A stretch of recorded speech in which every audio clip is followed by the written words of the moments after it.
In this video, I'm going to talk about the Mughal Empire, which dominated the northern two-thirds of the Indian subcontinent during the 17th and 18th centuries. The elite of the Mughal Empire came from Central Asia.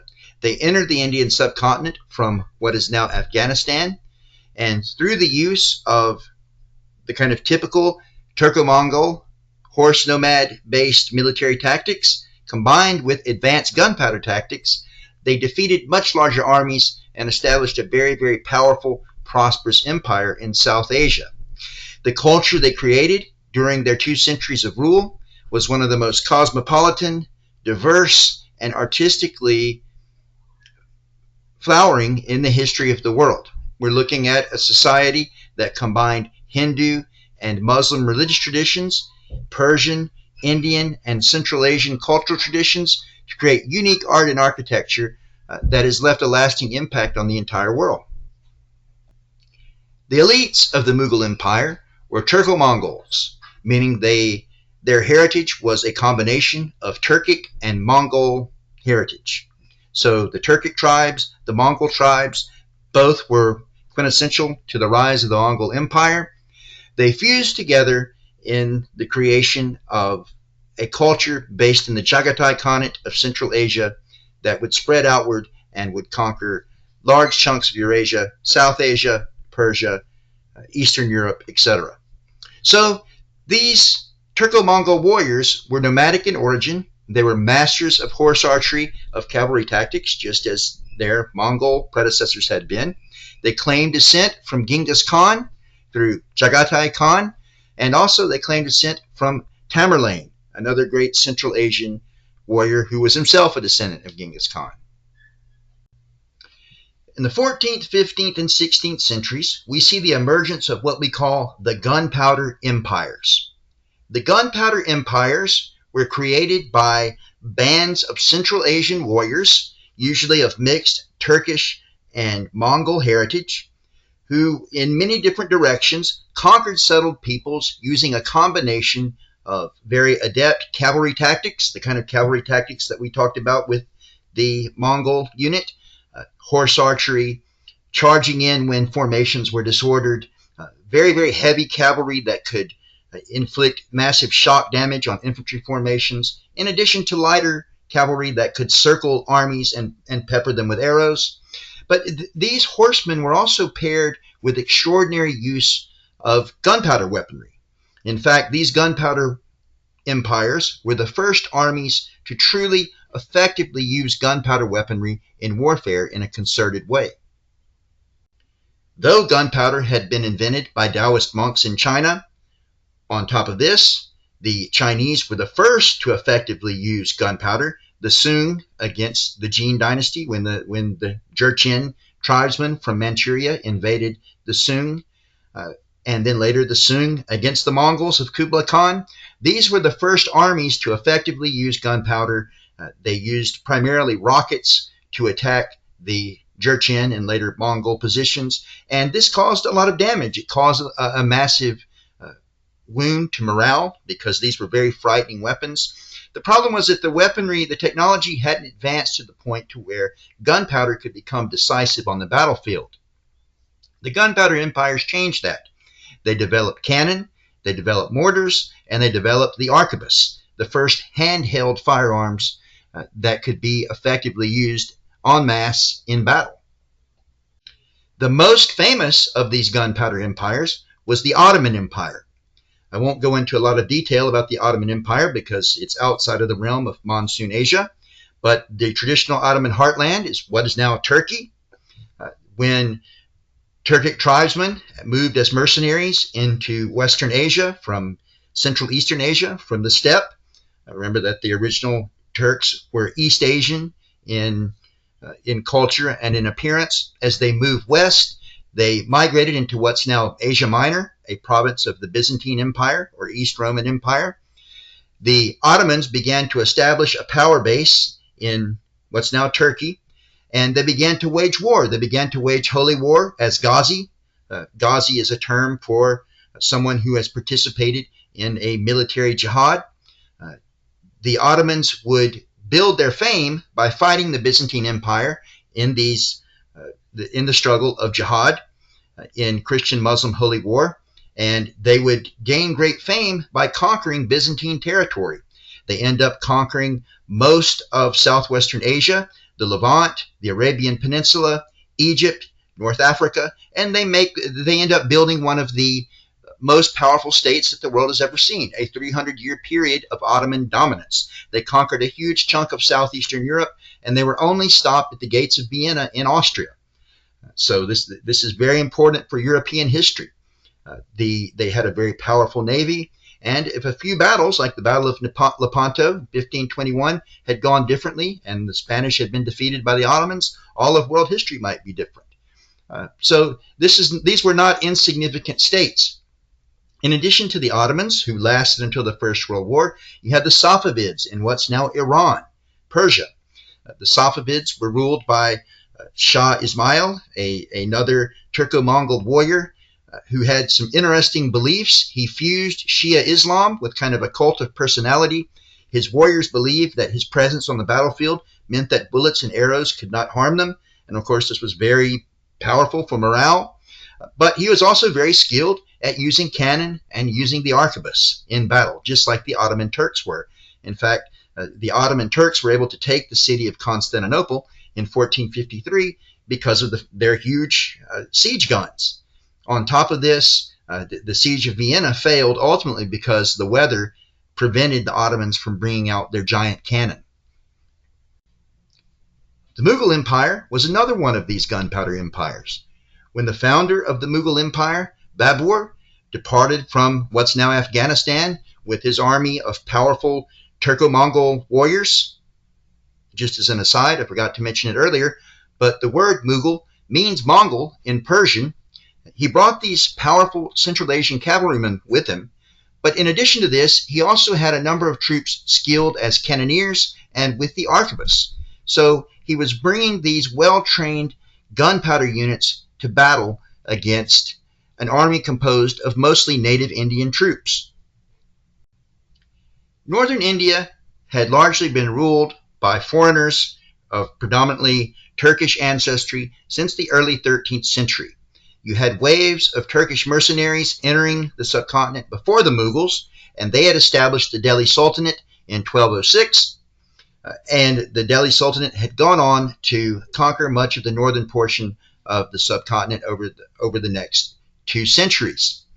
By the time that the Mughals arrived in the early 16th century, the Delhi Sultanate was a very powerful state that controlled vast armies of predominantly native Indian troops, large units of infantry, and especially a large arm of war elephants.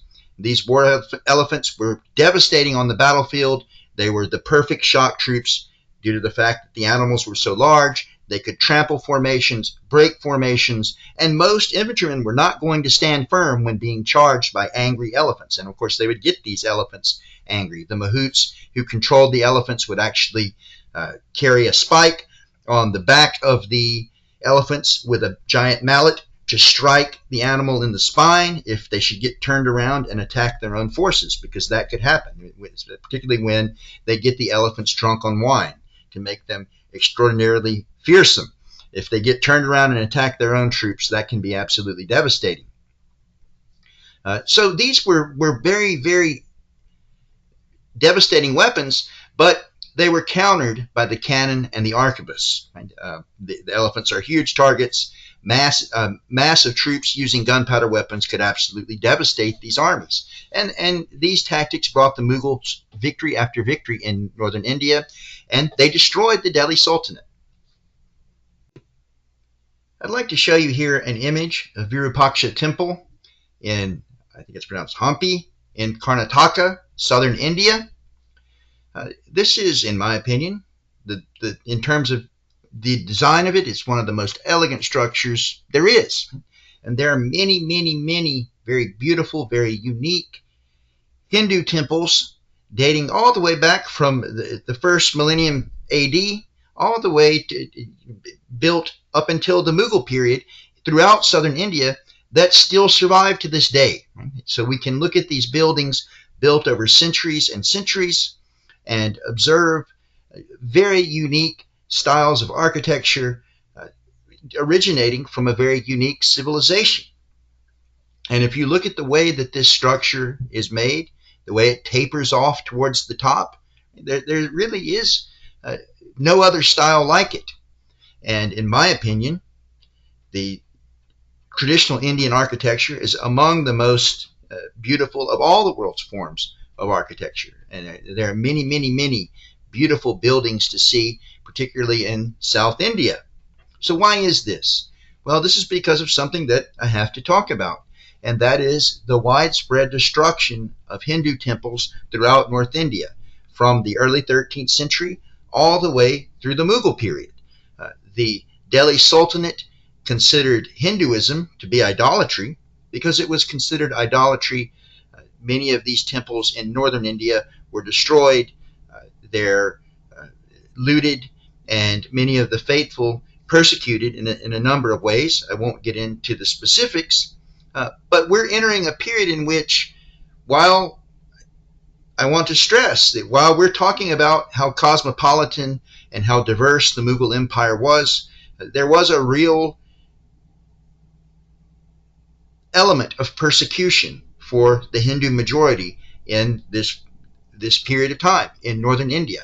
And when the Mughals arrived, despite the fact that many of the Mughal emperors were very tolerant towards Hindu practices, the kind of spirit of the Delhi Sultanate reemerged in the Emperor Aurangzeb, whom we'll talk about in a little bit.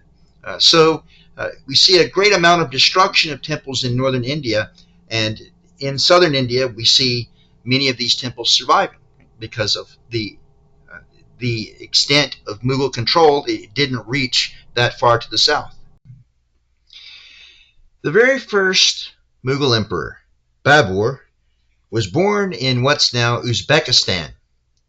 He was one of the many nomad lords who waged war with one another in the remnants of the Chagatai Khanate in Central Asia. He was born in 1483, and he was a descendant of Tamerlane and Genghis Khan both. So he was the epitome of a Turco-Mongol in terms of his heritage. So he was born as the king of Fergana, a small kingdom with the dominant city-state in what's now Uzbekistan, and he succeeded to the throne at the age of 12 after the death of his father. He spent his teenage years fighting with other Central Asian warlords over the city of Samarkand, which is one of the major cities on the Silk Road, one of the dominant cities in Central Asia and the former capital of Tamerlane. Eventually, he gives up fighting for Samarkand because he takes it and then loses it, takes it and loses it. And so he decides to establish control over Kabul in what's now Afghanistan in 1504. He uses Kabul as a basis from which to invade northern India. He ends up battling the Delhi Sultan, Ibrahim Lodi, at the First Battle of Panipat in 1526. This is his first victory in India. From this victory, he expands his forces and his victories to dominate really the entire northern third of the Indian subcontinent. He ends up dying in 1530 in his new capital of Agra in India at the age of 47, and he's succeeded by his son Humayun. Babur is remembered not just for a great conqueror, though. He was also a great literary figure. His autobiography, the Baburnama, is one of the most detailed autobiographies in the world from this time period. He describes everything. He describes his emotions, his relationship with his family. He describes even his favorite foods. One of the important elements in the history of cuisine is this autobiography. In fact, the whole tradition of biryani comes from Babur and from the Mughals. So if you're a fan of biryani chicken and some other dishes that are part of traditional Indian cuisine, they owe their origins to the Mughals and to Babur. In 1526, Babur, as stated earlier, won his great victory at the Battle of Panipat. This was not just the victory of one ruler over another, however, it was the victory of one military system over another. The Delhi Sultan, Ibrahim Lodi, brought a large number of infantry, a large number of war elephants, and they were shot to pieces by Babur's gunpowder units, particularly his field artillery. And not only were they shot to pieces, the elephants that were not shot to pieces went on a rampage, turning against their own army. So this is an example of how warfare was changing during this period of time and how an innovative ruler like Babur could take advantage of these changes to extend his authority. Babur's son Humayun briefly lost control of the empire, but he gained it back thanks to intervention from Persia. Again, Turco-Mongol cultural affiliations with conquerors in Persia and in northern India meant a certain amount of cultural cohesion and unity. So he could draw on Persia for support, Safavids later on providing great amount of support to the Mughals, but also later serving as rivals. The same thing with the Turks to the west, the Safavids. They would at times be allies and at times become rivals and actually come to blows against each other. But Humayun regained control of the empire and began to expand it throughout northern India. But it was his son Akbar the Great, who really brought the empire to its greatest extent and also defined culturally what the empire would be remembered for. Akbar the Great, is the kind of figure who really, in this period of time, could only exist in India. He ruled over an incredibly diverse society. He was himself a Muslim. The elite in his dynasty were Muslims. The elite that in his military were Muslims. But he ruled for quite a long period of time, from 1556 to 1605, and he ruled over a society, the vast majority of whom were Hindus. But you also had Jains, you had a number of Christians, Zoroastrians of Persian ancestry, and many other religions who were part of the Mughal system. So what Akbar realized is that in order for the Mughals to continue to hold on to power, they had to bring all of these different peoples into the fold. He needed a big tent that he could bring all these diverse groups together and make them loyal to the Mughal state. And he did this by promoting, first of all, religious tolerance.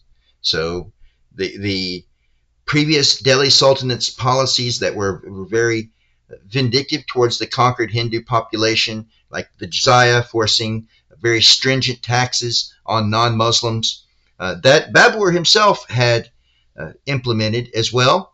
Akbar begins to relax these taxes. He takes the tax burden away from the Hindus. He employs many Hindus, Christians, Jains, and others as officials in his court, even makes them the governors of provinces. He even employs Hindu Rajputs, noblemen of the Kshatriya caste, as his officials and inside his military. So he makes a strong effort to bring all these different groups into the fold. He even goes so far as to create his own syncretic belief system called the Religion of God, or Dini Ilahi, that fused elements of Islam, of Hinduism, and Christianity into one kind of cosmic universalist religion. Now, this religion didn't really take off. Many people did not find salvation in Akbar's synthesized, fabricated religion, but it was a symbol of what he was trying to achieve culturally. And the real effect was the fact that he brought many different religious systems into his administration and promoted unity in society, and above all else, peace and harmony between religious communities. He would host large-scale religious debates in his palace.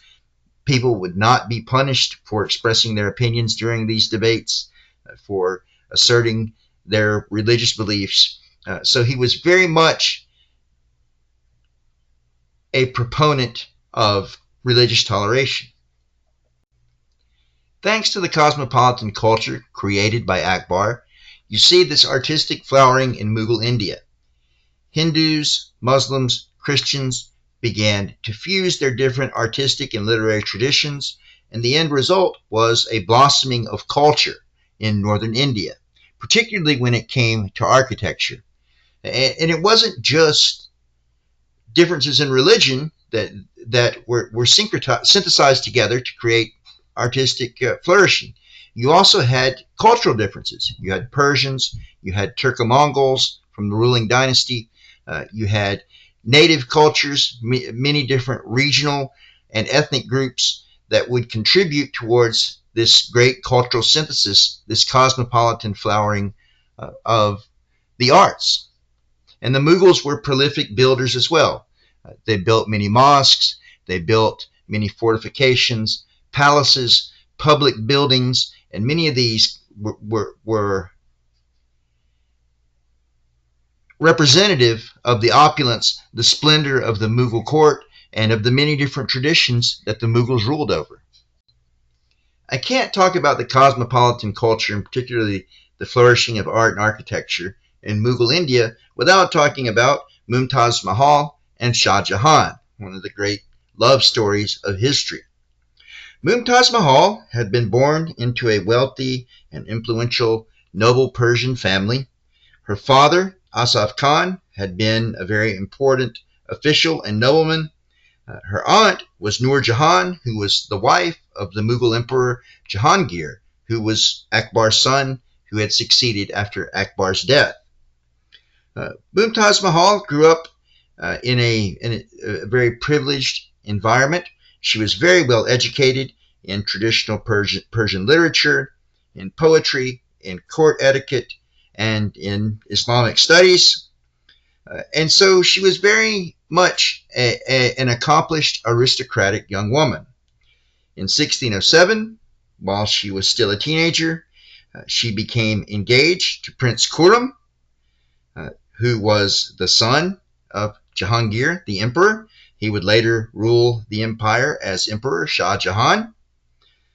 And Shah Jahan, they married Mumtaz Mahal in 1612, and he fell very deeply in love with this woman, whom he trusted more than any other individual. Shah Jahan ruled over the Mughal Empire for 30 years, from 1628 to 1658. During his reign, the Mughal Empire reached a period, a great height in terms of wealth, artistic achievement, and in construction. He's best known for building the Taj Mahal. We'll talk more about that in a moment.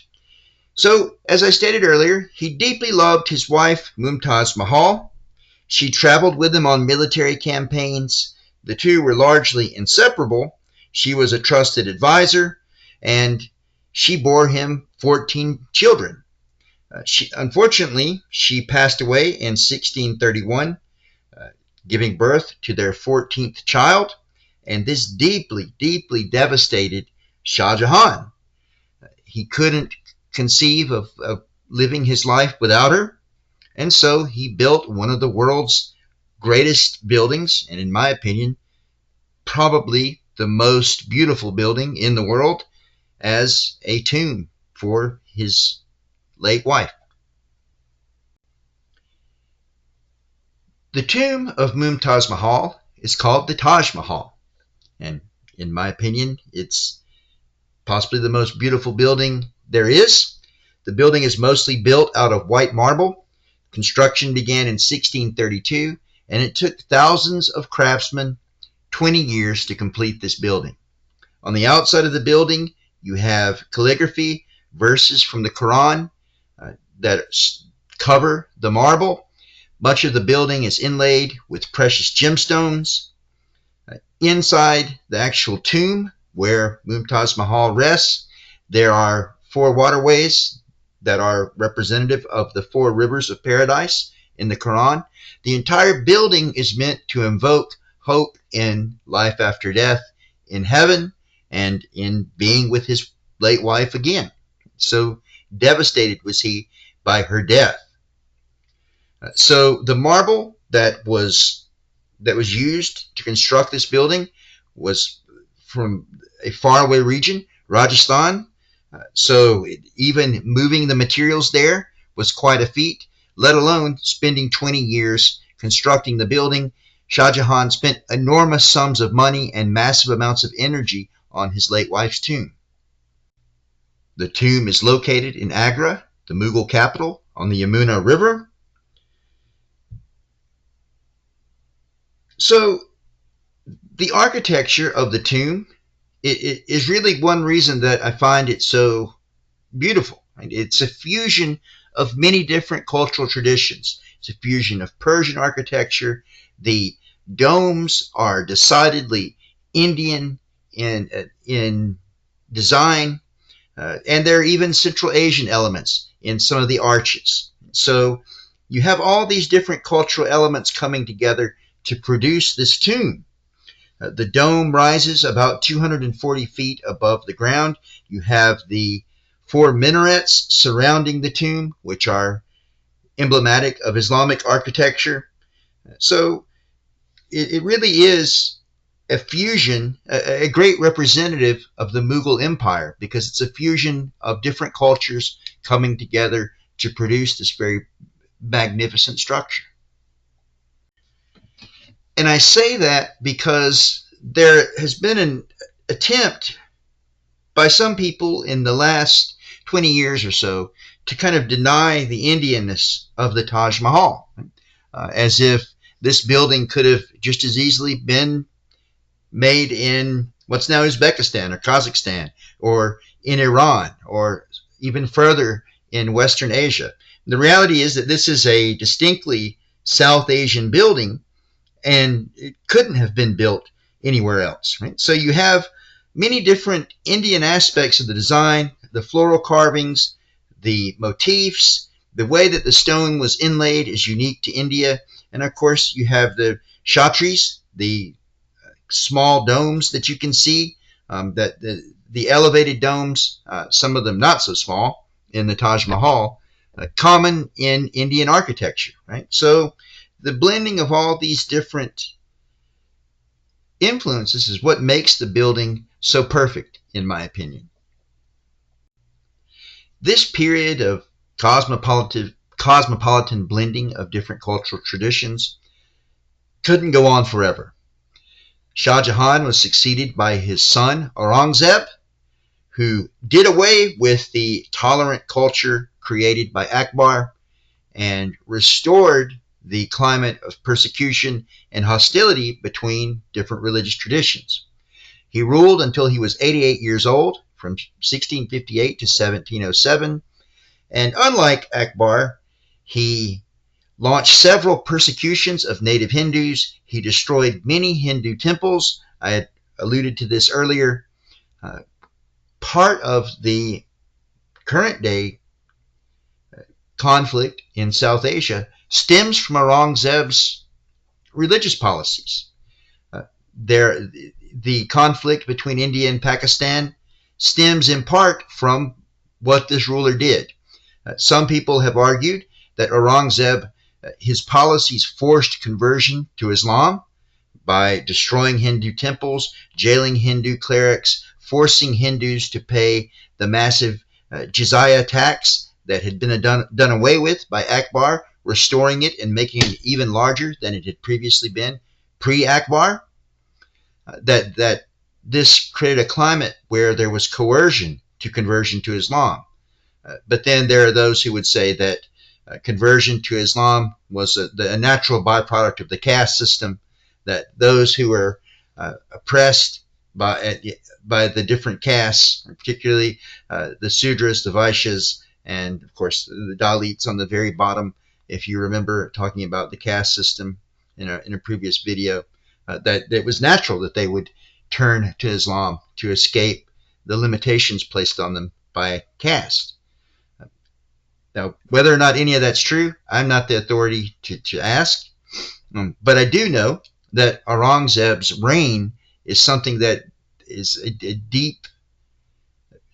has caused deep conflict in Indian society and how Aurangzeb is viewed differs based on a person's religious tradition.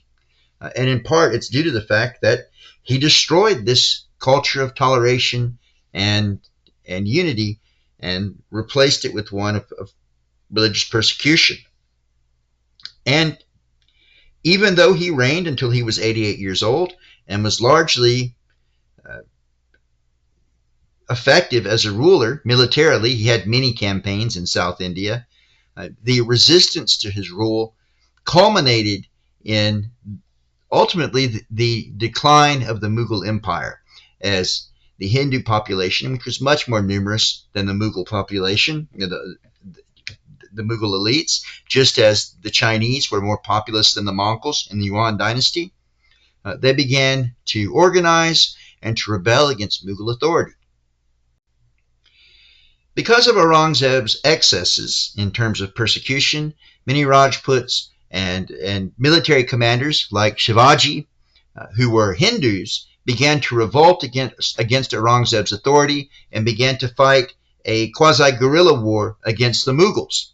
They would attack in very fast, lightning cavalry raids and retreat before Mughal armies could respond, which is ironic because these are the same tactics that the Mughals' ancestors used in Central Asia.